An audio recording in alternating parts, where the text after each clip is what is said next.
Today is the 23rd of February 2016, and we're going to continue with our series of looking into the lives of female ancestors. And the main text that we're using for this is an anthology called The Hidden Lamp, Stories from 25 Centuries of Awakened Women, edited by Florence Kaplow and Susan Moon. And the story we're going to be looking at tonight is called Ohashi Awakens in a Brothel. Last time I gave a talk, we looked into the life of Mahaprajapati, the founder of the Bhikshuni order. Now we're going to fast forward 2,300 years to the mid-18th century in Japan, and also go from India right down in the southwest of Asia, and we're going to zip across to the other side to Japan. And we just chanted Master Hakuin's chant and praise of Zazen, and he's a protagonist in the story that we're going to look at today. So I'd like to start with the version of the story that appears in The Hidden Lamp, and then go into it in more detail. Some of these stories are more koan-like than others, but whatever the story, we try to get behind the words and really see if we can discern what is going on in the story. So, Ohashi awakens in a brothel. Ohashi sold herself to a brothel to support her impoverished family after her samurai father lost his position. She served diligently and became a poet and calligrapher, but she was plagued by sadness for her former life. Later she met Hakuin, who advised her that enlightenment was possible in any circumstance. He gave her the koan, "Who is it that does this work?" Ohashi was terrified by lightning. One day during a violent thunderstorm, she sat in zazen on the veranda of the brothel in order to face her fear. A bolt of lightning struck the ground in front of her. She fainted, and when she awoke, she saw the world in an entirely new way. Hakuin later certified her enlightenment. Ohashi was eventually ransomed from the brothel by one of her patrons, Iso, and they were married. Later, with Iso's permission, she became a nun and was renowned for her wisdom and compassion. After Ohashi's death, instead of making the customary memorial tablet, Iso had a statue of Kannon, the Bodhisattva of compassion, carved in Ohashi's likeness and donated it to Hakuin's temple. And then in this collection, the editors, at the end of each story they tell, and they invite somebody to give a commentary, which we're not going to look into today, but then they pose some questions that come out of each story. And the questions they pose for this one are: if it is possible to be enlightened in any circumstance, could you be fully present even in work you dislike or consider unwholesome or not good for you? Can fear itself wake us up? What happens when you face a fear completely? So you can keep these questions in mind as we look into the story. Now this version of the story is actually quite condensed. Its source and actually brings different characters into one character, and we'll see that in a minute. One of its sources, at least, is a biography of Master Hakuin by his main disciple, Torei Enji, and it's mentioned in the text of this biography that Ohashi comes to receive instruction from Master Hakuin along with a quite well-known painter of the day. And then her story is told in a long, long footnote by Torei. And I'm going to have a look at that now and get more into the story. So in this version that appears in Torei's biography, he recounts that Ohashi was the daughter of a high official who was in the service of the daimyo, the ruler of an area called Kofu. And when he was in the service of this daimyo, Ohashi's father had considerable wealth and high status. He received a stipend of in excess of 1,000 koku. But circumstances arose that forced him to leave his post and live as a ronin or masterless samurai.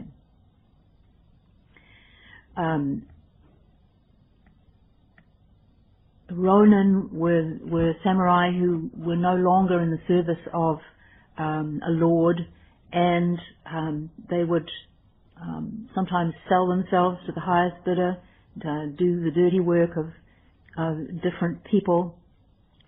But it was a very insecure life, and in this particular case, the whole family very quickly fell on very hard times.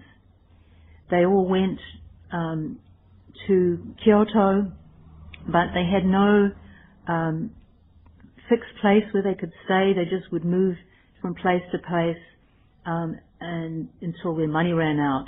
And you can imagine this highborn family suddenly going from probably from one small place to a smaller, shabbier one, and then to the next one, probably leaving debts behind them.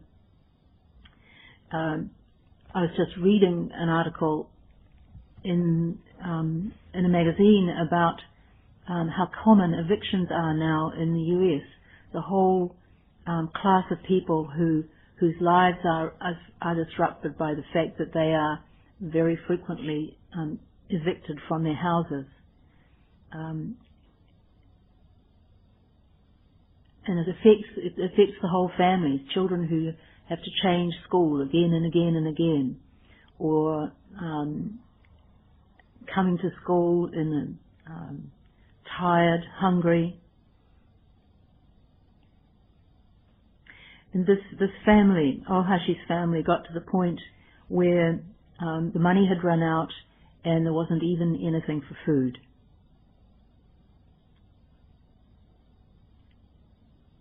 Finally, Ohashi could no longer bear seeing her parents' thin and haggard appearance. "Sell me to a brothel," she said. "In the future, if things work out, we may be able to come together again." "Any parent who would sell his child to benefit himself is no better than an animal," they replied. "We would rather starve to death." "You must think of it as a temporary expedient," Ohashi told them. "If we don't do this, we must all die. Expedient means is not the same as true wisdom, but if it can help us out of our present difficulty, perhaps it is a kind of wisdom after all." It's likely that Ohashi was the oldest child and probably quite young, perhaps 15 or 16. And she was really making an effort here to be persuasive. She clearly wanted this to happen in order to relieve the suffering that she was seeing in her family. Ohashi's parents reluctantly agreed. She was sold to a Kyoto brothel, where she became a skilled calligrapher and took pleasure in the composition of waka poetry. Although she served her brothel master diligently, thoughts of her former life remained to plague her. "I was born into a good family. I was raised in a splendid residence, surrounded by fine silken hangings, with maid servants at my beck and call. Now look at me, reduced to this ignominious existence." These sad thoughts weighed heavily on her mind. And over the passing days and months, she became ill with symptoms of a serious illness. The physicians were consulted, but they were powerless to help her. It's not so surprising that they were powerless to help her, because clearly her illness was not never a physical source, but was the result of her situation. You have to understand that entering into a brothel at this time was the form of indentured servitude, and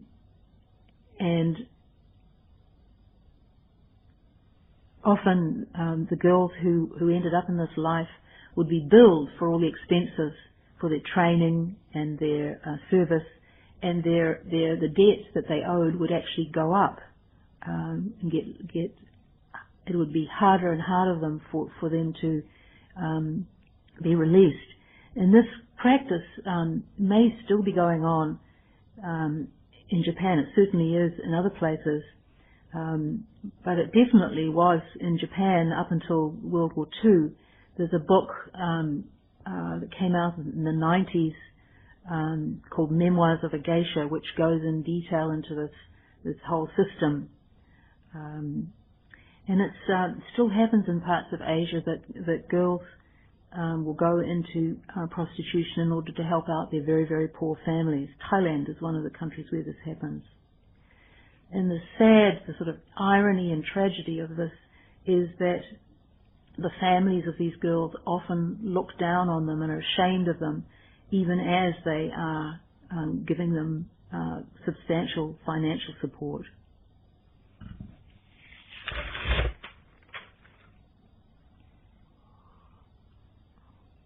So it's not really surprising that Ohashi might be becoming depressed and sick, seeing probably her debts going up rather than down, and wondering if the sacrifice she has made was worth it. It's very likely if she was very young, in her teens, she was not fully cognizant of what it would be like to do this. And then, of course, also she was separated from her family, not seeing them. Can just kind of imagine what she might start to be weighing on her mind. Not only that there would seem to be absolutely no way out, but she may have been also negatively judging herself for having made the decision, made the mistake possibly, and it's probably hard for us to imagine what the kind of life she was living was. She was a sensitive, refined young woman, put into a situation which was not good for her,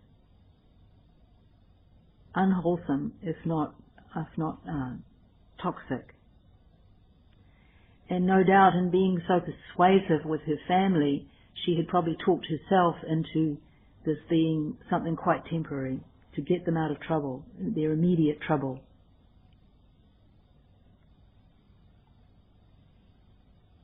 Then one day she had a customer from the noble classes. It doesn't say who it is, but it's likely, given what he goes on to say, that he was a student of Zen, if not a student of Master Hakuin. So he sees how deeply troubled she is and asks her what is going on, and she related his story. And his reply was, "I can understand the cause of your suffering," he said, "unless you can come up with 1,000 in gold, it will be difficult to remedy your condition. And remember, her father, the high official in the service of the daimyo, was earning 1,000 in gold every year. So if we were to translate that into present numbers, it's probably something like $75,000 or $100,000 that she was needing.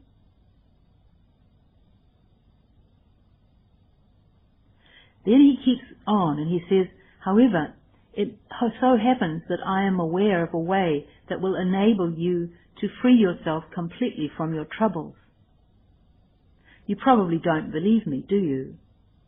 Why shouldn't I, if it's true? She replied. Please, tell me what I should do. She was pretty desperate at this point, and so she was open to what this man had to say. He said, it's simply a matter of detaching yourself from your seeing, hearing, feeling, and knowing, he said. Those 4 faculties are all ruled by the same master. If you concentrate yourself constantly, single-mindedly on 2 questions, who is it that sees? Who is it that hears? Even when you are engaged in your daily activities, your true inborn Buddha nature will suddenly manifest itself before your very eyes. The only way you can free yourself from this world of suffering is to strive diligently and reach the point where you discern your true inborn nature. I'll just comment on these instructions a little bit. First thing he says, it's simply a matter of detaching yourself from your seeing, hearing, feeling, and knowing. This doesn't mean not hearing, feeling, seeing, or knowing. And it certainly doesn't mean zoning out. The key word here is detaching. What we habitually do with these sense experiences is that we evaluate them, and we stick pleasant labels on some and unpleasant labels on others, and then we try to avoid the unpleasant and hold on to require the pleasant. And this is what he's talking about when he says detaching. He's saying don't cling to your sense experiences. Let them go. See if you can't get out of picking and choosing among things. And the way he proposes that she does this is through questioning. He says these 4 faculties are all ruled by the same master. If you concentrate yourself constantly, single-mindedly, on 2 questions, who is it that sees, who is it that hears? Even when you are engaged in your daily activities, your true inborn Buddha nature will suddenly manifest itself before your very eyes. And in the other version of the story, we have these 2 questions boiled down to 1. Who is at work? What hears? What sees? Even when you're engaged in your daily activities, it doesn't matter what those activities are. To question, who is it? He says the only way you can free yourself from this world of suffering is to strive diligently and reach the point where you discern your true inborn nature. In our shorter version of this story, this is presented as Master Hakuin saying, enlightenment is possible in any circumstance. Doesn't matter where you are or what you're doing. And somehow Ohashi catches this guy's faith in her. She is her fire is lit. It's something we can remind ourselves of when we're in an unpleasant and unavoidable situation. Right here, right now, enlightenment is possible. If we can remember this, then our experience of that moment can be completely different. We can have a sense of purpose. She humbly accepted the advice and immediately began doing her best to put it into practice. She humbly accepted the advice and immediately began doing her best to put it into practice.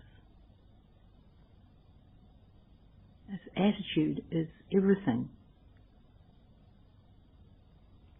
It can sustain us through all kinds of difficulties if we make this commitment. The story continues. During the Enkyo era, 744 to 48, a series of violent storms swept the capital. In one 24-hour period, lightning strikes were reported at 28 different places. Ohashi, who was deathly afraid of lightning, had all the doors and curtains secured and surrounded herself with young servants. She then assumed the lotus posture and with a fierce determination began doing zazen. The house was shaken by a sudden bolt of lightning that struck with a bright flash in the garden outside. Terrified, Ohashi toppled over in a swoon. I think this version is a little more human than in the other story where she sits on the deck out in the rain heroically, and then the lightning strikes right next to her. In this one, she's actually closed the windows and surrounded herself with young servants to sort of fortify her. But the result is this moment of complete emptying out. So she's so terrified she faints. But when she awakes, everything was completely different. Minutes later, she regained her senses. She found that her seeing and hearing were completely different. She wanted very much to visit a Zen teacher and have him confirm the experience she had attained, but it was not possible for her in her present situation to leave the pleasure quarters. Another very important point in this story that is lost in the shorter version just says, afterwards, Master Hakuin confirmed her experience. But after this experience, she was still a prisoner. She couldn't leave the brothel. These brothel owners were owed huge sums of money by these girls, and therefore they had a very, very high motivation to escape and run away. And so they were effectively kept as prisoners.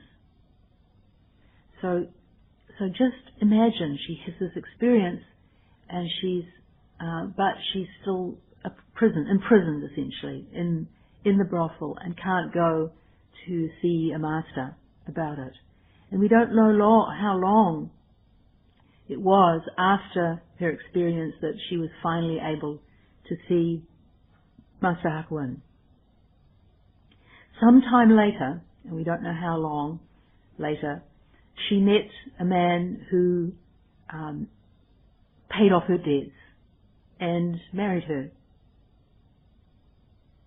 Later still, this man died, her first husband died, and she remarried. And when she remarried, it was to layman Iso. And this Iso happened to be a student, a disciple of Master Hakuin. And we don't know whether she met him because she was already training with Master Hakuin, or whether because she got married to this guy, then she made this connection. But some years again after this,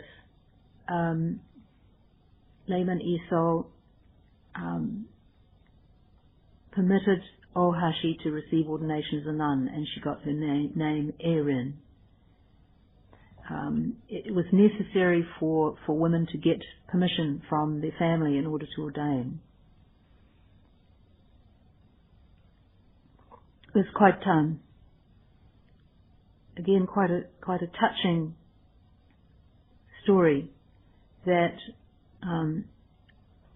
her second husband, who no doubt loved her, released her to become a nun. An act of selflessness, just as she had undertaken an act of selflessness to support her family.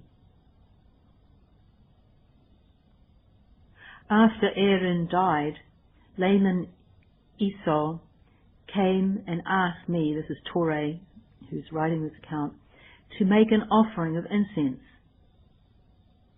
As I approached the altar, I could see no mortuary tablet for her, only a statue of the Bodhisattva Kannon. Traditional in Japan to have these wooden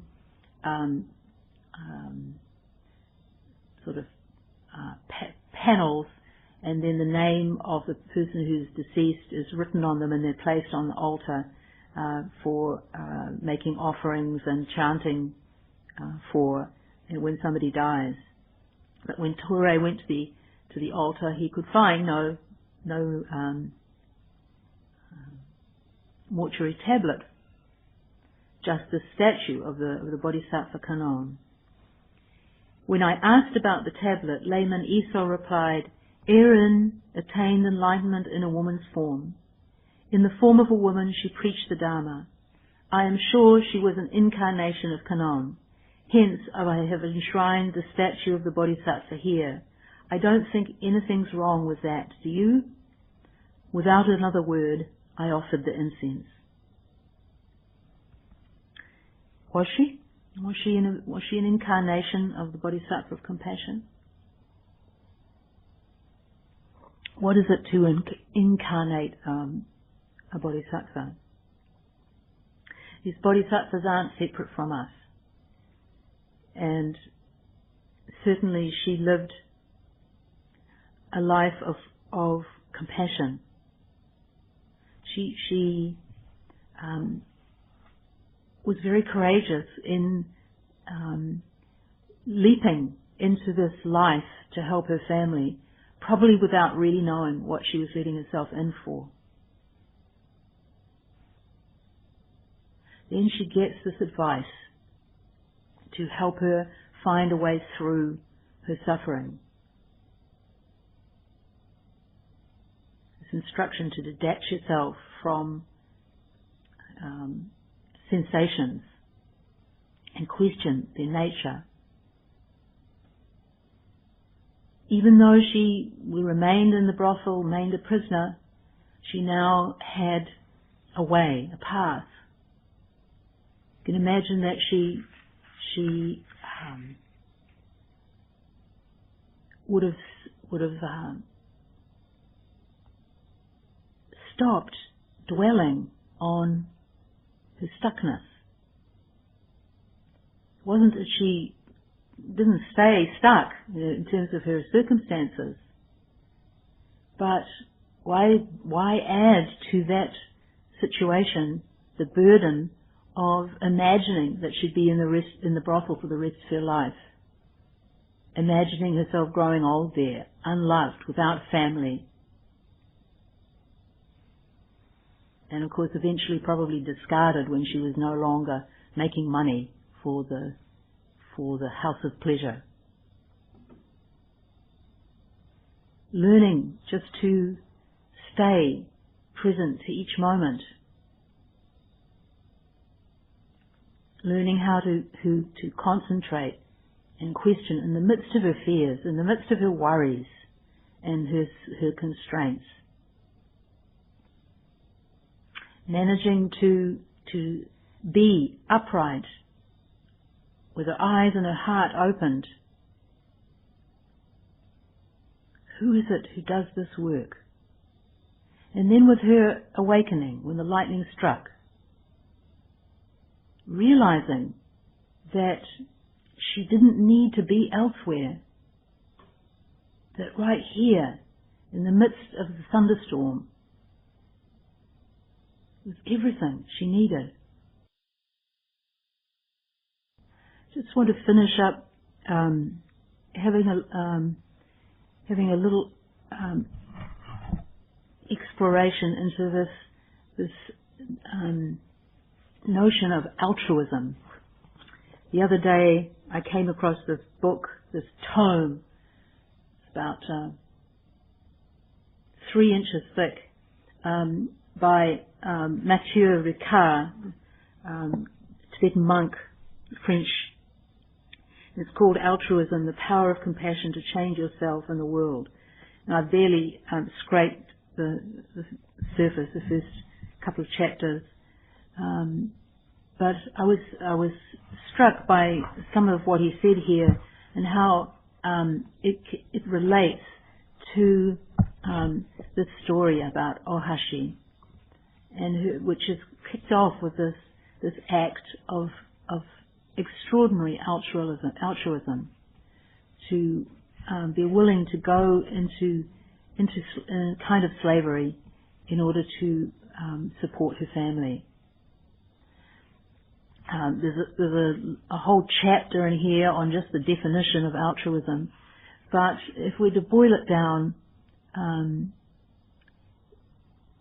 altruism is actions carried out for the well-being of others, and possibly, though not necessarily, at the price of some risk for ourselves, and without expecting anything in return.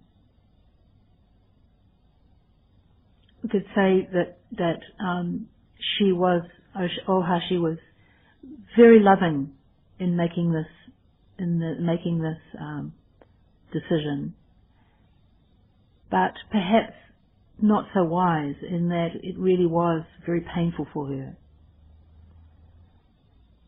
We have to understand how few choices she would have had to really get a sense of why she did this. There was no social safety net. Her father was probably not much good for anything but serving a daimyo. She was very young. She couldn't, probably didn't have the strength or the skill to do other work. In one chapter, Ricard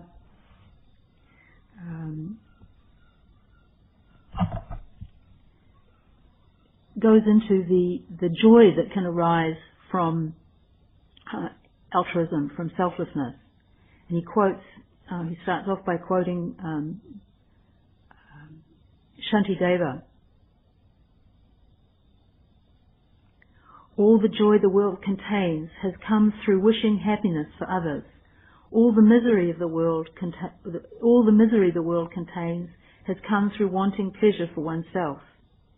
Is there need for lengthy explanation? Childish beings look out for themselves. Buddhas labor for the good of others. See the difference that divides them? He goes on to emphasize that this idea from India is also part of Western thought. And he quotes a couple of philosophers. The first is a Bishop Joseph Butler, who was one of the first to refute the theories of Thomas Hobbes, who emphasized the universality of selfishness. And this Bishop Butler wrote, "Thus it appears that private interest is so far from being likely to be promoted in proportion to the degree in which self-love engrosses us and prevails over all other principles, that the contracted affection may be so prevalent as to disappoint itself and even contradict its own end, private good." You might have a little trouble with this slightly archaic language, But there's a very useful phrase here in this passage, contracted affection. This is where we can really get to the nub of why selfishness is painful. It's a kind of contraction, a narrowing of our hearts and our minds. Ricard then quotes Rousseau, who distinguishes between self-love, the act of feeling contentment when our aspirations are satisfied, which is entirely compatible with the benevolence for others, and he contrasts this with selfish conceit, which causes us systematically to place our own interests above others and demands that the entire world take our desires into consideration. So we can sometimes get confused and say, well, if I've got to avoid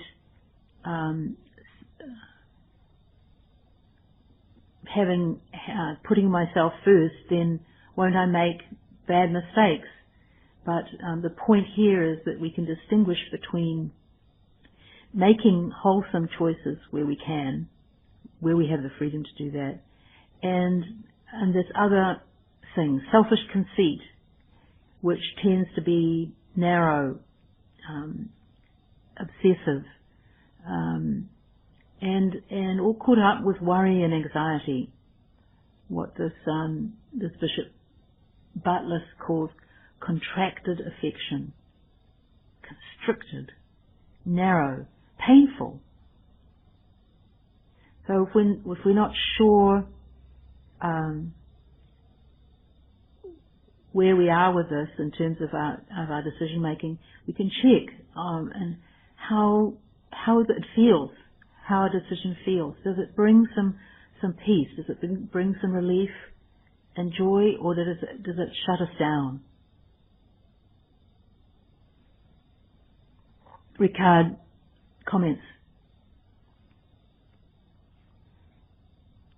the accomplishment of the benefit of others does not involve sacrificing our own happiness. Quite the contrary. To remedy others' sufferings, we can choose to pay with our own person, give up some of our possessions or comfort. In fact, if we are moved by a sincere, determined, altruistic motivation, we will experience this action as a success and not a failure, a gain and not a loss, joy and not mortification. Abnegation, called sacrificial, and under that discrimination decried by the partisans of egocentrism, is a sacrifice only for the egoist. For the altruist, it becomes a source of fulfillment. The quality of our lives does not seem to be diminished, but rather increased. Love is the only thing that doubles every time it's given, said Albert Schweitzer.